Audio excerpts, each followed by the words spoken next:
times have you gone into a folder on your computer to go find a file that you've written up, some statistical analyses that you've run, or a graph that you've made, and had no idea which version you were looking at or which set of data went into that table, that statistical result, or that graph, and sent something to somebody and then found out that you had sent them the previous version and you'd added some other data, or when they've asked you what data a figure or a manuscript was based on, you weren't able to tell them. These are very frustrating things that occur through the multiple iterations of working on data and trying to analyze it and present it. One of the points of using R is that we can use what's called reproducible code. And by using R Markdown specifically, we can create documents right from our studio that we can send off to people and write up our results and give both the methods and the results and the discussions around our data and our analyses. But they come right from our studio and they're based on the data that we are analyzing. So every time that we create the document, or what is called knitting the document using the knitter package in R, the data come in as a CSV file or as an R data file, or even from the internet, and all of the analyses are ran while that document is being created. So when the document comes out, whether it's a PDF, HTML, or as we'll use here in the course, Word documents, the graphs that are in that file don't actually exist on your computer until that document is finished. There's no copy and pasting, there's no trying to keep different versions straight. Just every time that document is created, those graphs and tables and statistical results are created fresh each time. So this is a very convenient way for you to update documents, whether it's to have a new version because somebody wanted something added to your graphs, or whether it's to add a whole nother year of data to a document that you've already written the script for 1 year, whether it's a new chapter of your thesis, resubmitting an annual report to the people who funded your research.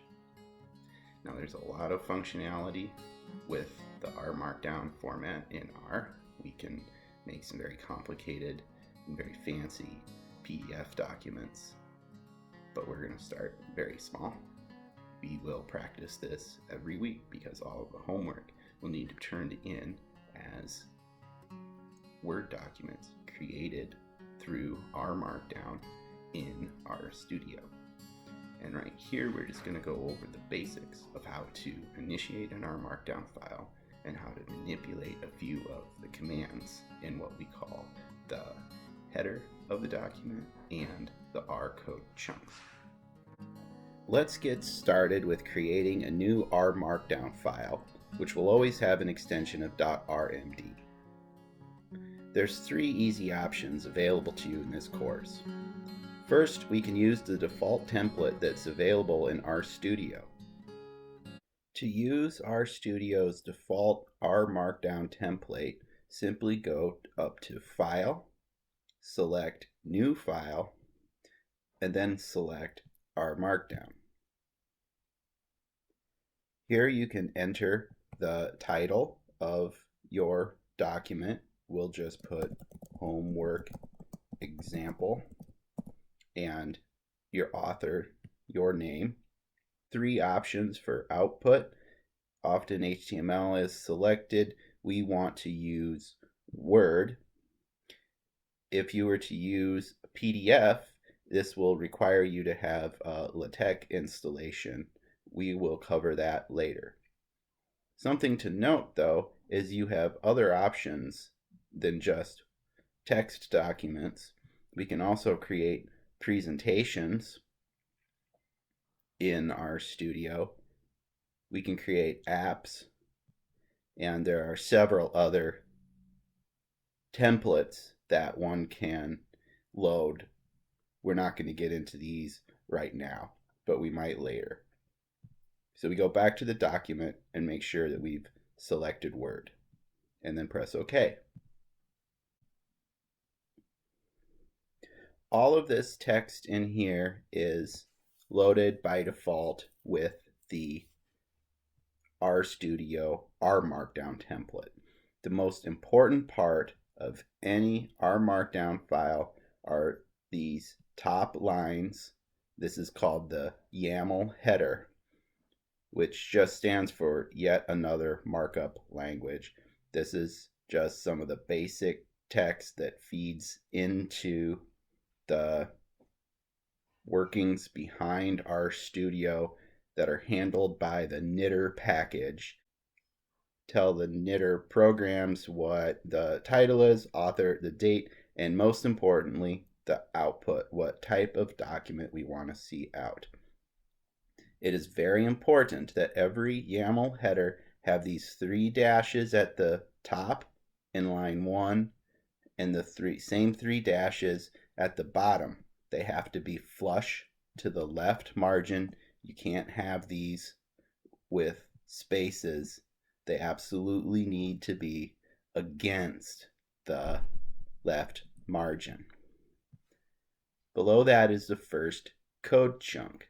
Every code chunk in R Markdown starts with these 3 backticks, an open curly bracket, and then just the letter R.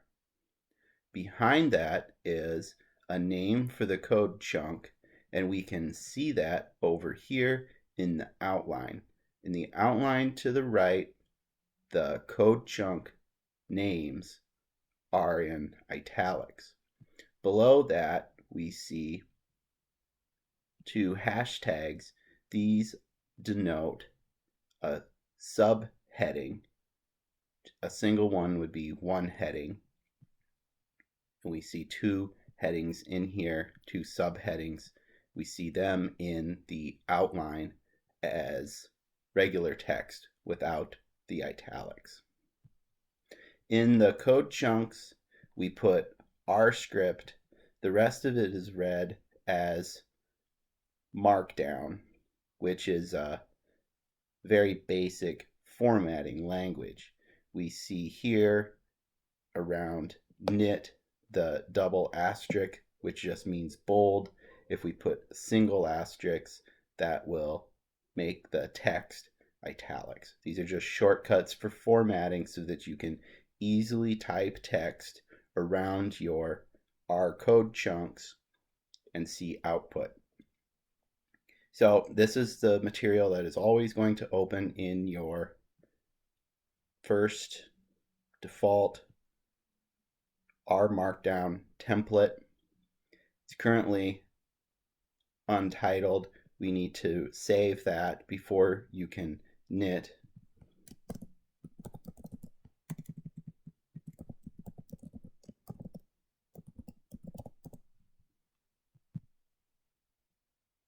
We'll save that as example homework, and now we are ready to knit. This button at the top of the script panel is a shortcut to the knitter package.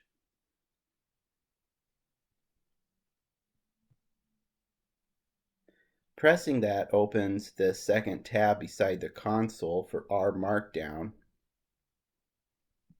And we can see that in processing the file example homework.rmd, it worked through each of these code chunks identified by their labels.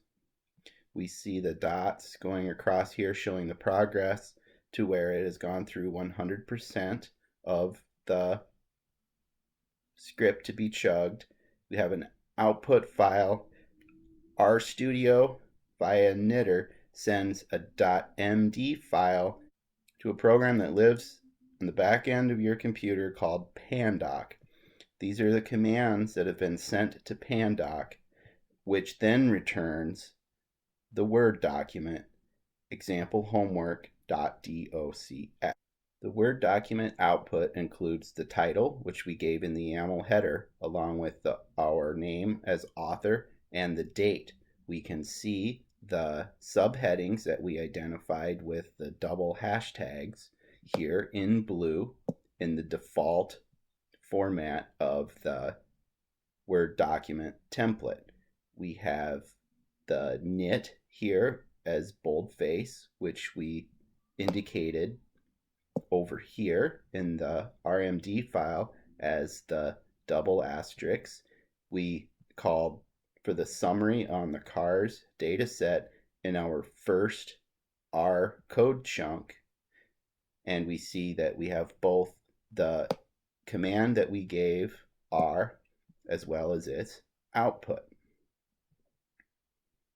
In the second code chunk, we requested to see this graph, but we put echo equals false in the curly brackets of that code chunk so that the R script is not echoed in the final document.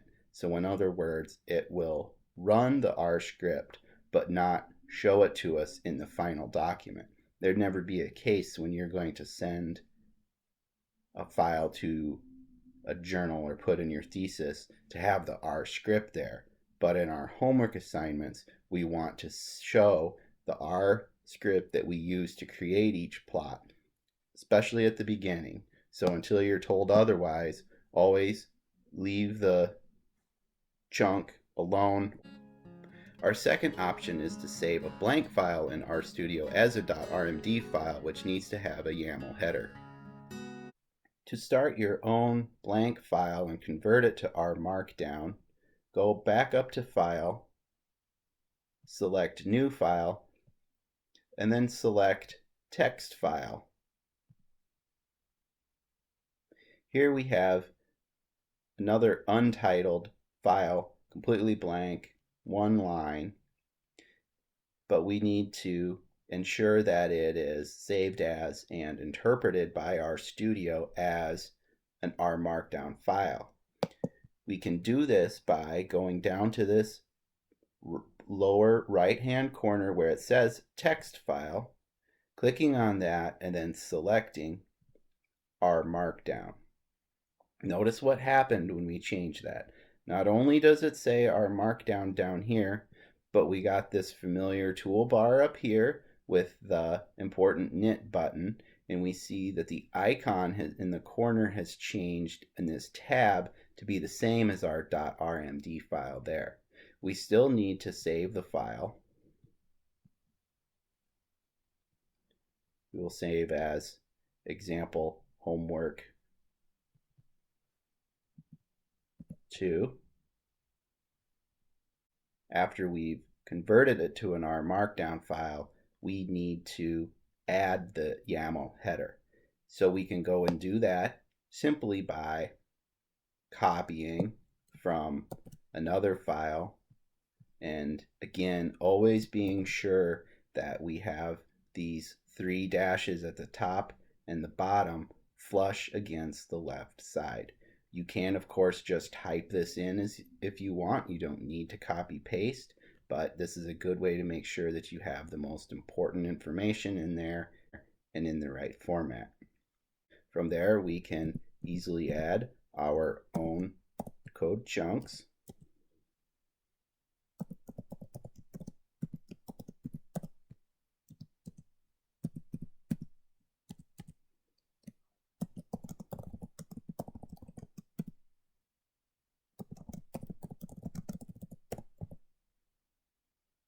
And we can even modify some of these chunks with chunk options. For example, here we're going to give our plot a caption.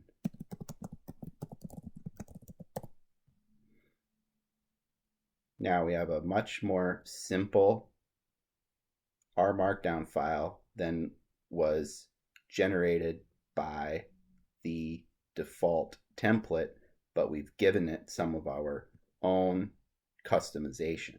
And now we can hit the knit button. It runs through the R Markdown tab again. And again, we have our output with the R script that we put in the code chunk. We have our plot. Here we see our example plot caption and the text that we added below that R code chunk. So this is a way that when it comes to making a new R Markdown file, that you can start from scratch and not have to remove all the default stuff that comes with the R Markdown template in RStudio. The third option is to use the homework template. Using the homework template requires you to have saved it locally. Here I have it in my intro range R project folder. We simply open this R Markdown file, and it includes some information that is generic but useful for homework. So we can put the title of the assignment, homework example 1. We can put my name here as author of the file, and for date it will automatically run this R script to pull out the system date. If we were to take this and put it in the R console, we see that sys.date is a base R function for finding the date that the system currently thinks that it is, and we can change the format of that using the format function. And again, we are going to use the Word document output. For the homework, I have added some script in the first chunk that I would appreciate you not messing with, especially right now when we're just learning how to use R Markdown. I've set some chunk options. It will always echo the script that you put in the code chunk, and it will always evaluate them. When eval equals false, you're able to put script in there just to show a step that you might take, but not have R process those data when the document is being knitted. This would be a good example for something that takes a really long time to run, like a simulation or going through multiple iterations, where you've done it once and you just want to load the data into R Markdown just to make the graph, but you want to show the steps that you took to create those data. And here on line 12 is something that's very frequent at the top of your homeworks. This is just an if statement that checks to see if you have Pac-Man on your computer locally. If you don't, it will install it, but this helps you avoid having to install packages in your R Markdown file. You should never run install.packages in a code chunk. Here we are just doing it if you don't have Pac-Man. If this logical not on require Pac-Man is fulfilled as a condition, it will install it. For most of you, you will have Pac-Man installed, so this line is ignored. In the package loading code chunk, this is where you can use Pac-Man p load to add the packages that you need for the day's lesson.